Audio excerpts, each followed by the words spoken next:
I don't know what it was. Some sort of weird delusion, a culmination of stress from days of little sleep and caffeine-spiked semi-consciousness. I can get pretty addicted to caffeine, but I'm not even sure what really happened last night.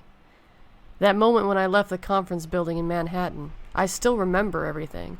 Sometimes I wake up at night with that warm, bitter taste in my mouth again, and I'm not sure whether it's some sort of reoccurring dream, but it keeps happening. And I know that I've been going back for more. It's been more than 10 times now a month since I started 2 months ago. You sure you have a ride? I roll my eyes. Dude, just leave already. My colleague retorted, "It's midnight, kid, and this is NYC. Pretty shady stuff happens in the city." I tap my watch. Julie will be here in 15 minutes, and my sis is always on time. I'll be fine. He got into his cab, flashing me an annoyed look. "All right, try not to get mugged out here. See you later, kid." Whatever, Chad.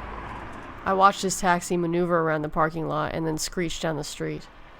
Then it was just me, alone in a deserted parking lot. Everyone had already left.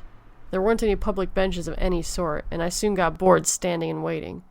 First, I played Candy Crush, but my phone shut off somehow after 5 minutes, though I remember charging it full that morning.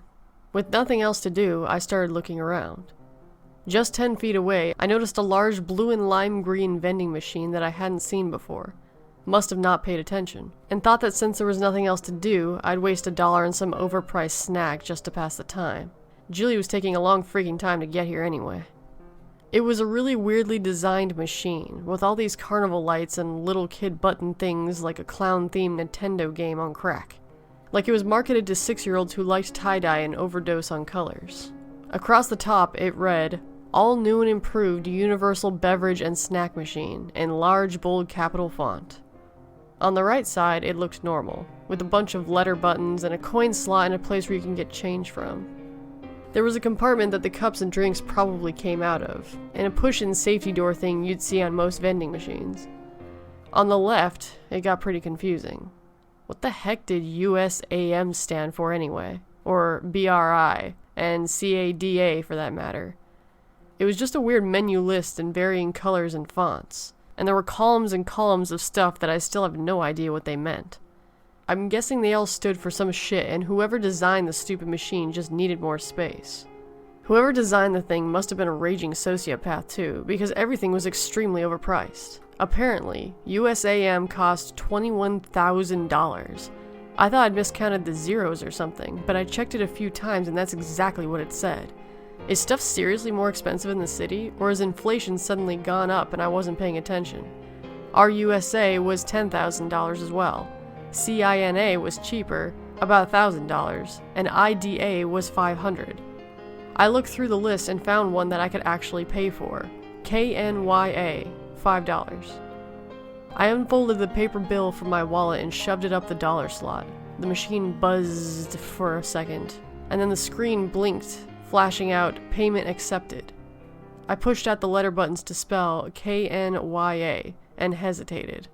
I was probably just wasting money, out of boredom too, which makes doing all this pretty pointless. Julie was probably going to be here any minute now. But I already stuck with it so far, and who knows if the shitty machine was even going to give my money back. So I pressed the button marked Confirmed. I'm not making this part up, I swear. I heard a gunshot, and a child screaming, and screaming, and screaming. I stood there in shock, my hand still on the button, and the machine started to move, vibrating and grinding, and churning and gurgling like a washing machine with a brick thrown into it. Chunk, a paper cup dropped into the cup department, and the screaming didn't stop. Just screaming, and pleading, and never-ending screaming. There was choking sounds, and suddenly, there was red. So much red. Like cherry soda, but thicker and redder, and it poured out in gallons and gallons into the cup and overflowed and kept going, frothing down the side of the machine and pooling around my shoes. Red liquid that smelled like blood. It didn't seem like it was going to stop. I just stood there and shut my eyes and tried to stop hearing it as well, but screaming just wouldn't stop and kept going and going.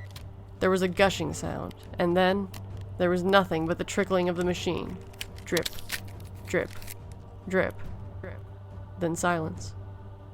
I opened my eyes. I was standing in a pool of blood in front of the vending machine. my hand on the bloody cardboard cup still in its compartment. On its side, in slanted orange bubbly writing, said, Kenya, exotic new tastes at the greatest prices brought to you fresh, with cartoons of trees and animals and stick figures. I felt like I was going to vomit. There was a rattle, and I heard the thud, thud, thud, thud of other parts dropping down within the bottom of the vending machine, probably against the snack door. I didn't even need to look to know what they were. The machine shuddered again, a belated final groan, plop, a small splash, and a few drops dripped into the cup and ran down the sides of my hands. I picked up the cup. Floating on the surface, staring back at me before it sunk down, was a human eye. 45 minutes later, I was in the front seat of Julie's car. Sorry for being late, little bro. There was a weird power outage and the streetlights and traffic lights stopped working. I would have called, but my phone stopped working. I stayed silent. I know you're pissed, but I got here as fast as I could. She glanced at me quickly, then made a turn. I stared dispassionately forward. So, are you gonna finish that coffee or what?